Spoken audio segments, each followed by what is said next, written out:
Vamos começar a falar um pouquinho a respeito desse tema que a gente escolheu para conversar com vocês hoje, que é resistência à insulina. Sérgio, o que vem ser assim exatamente para que o pessoal entenda o que é uma resistência à insulina?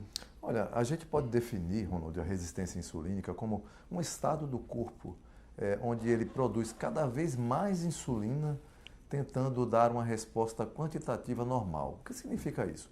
A pessoa ela tem uma quantidade laboratorial ou clínica normal de insulina, mas essa insulina não é suficiente para fazer com que cumpra a sua função.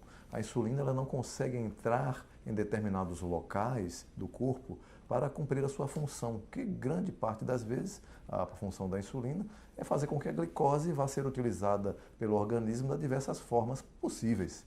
Então, há uma insensibilidade de células do corpo, principalmente as células musculares, mas também as células de gordura, elas não respondem à insulina. Então, sobra a insulina no sangue, a insulina não cumpre o seu papel, que é de fazer a glicose trabalhar em nosso organismo e começa a provocar inúmeras complicações. Pois é, a resistência à insulina, para que o pessoal que não é médico, não é da área de saúde, compreenda de uma forma muito simples assim, é a incapacidade que a célula tem de permitir com que a insulina entre no seu, que a glicose entre no seu interior, que é o local onde ela vai ser metabolizada e transformada em energia.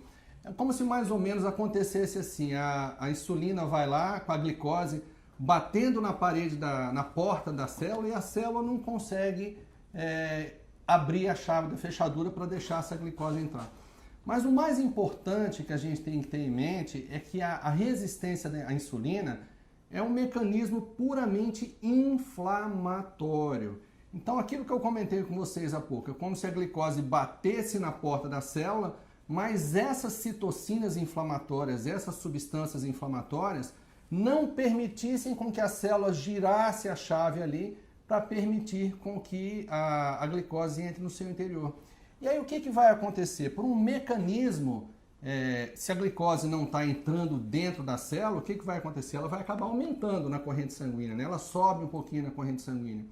E aí na mesma hora que essa glicose aumenta na corrente sanguínea, o pâncreas identifica essa situação. Aí ele vai falar assim, olha, a glicose aumentou no sangue, eu preciso fazer alguma coisa para poder melhorar essa situação, para poder fazer com que essa glicose baixe, porque glicose alta no sangue não é uma coisa interessante, não é uma coisa boa. Mas qual é a única coisa que o pâncreas sabe fazer para poder ajudar nessa situação? É produzir mais insulina. Então, toda vez que você tem um aumento desses níveis de glicose no sangue, que o pâncreas identifica essa situação, por um mecanismo aí de identificação, ela começa a aumentar a produção de insulina e vai elevando cada vez mais os níveis de insulina no nosso sangue.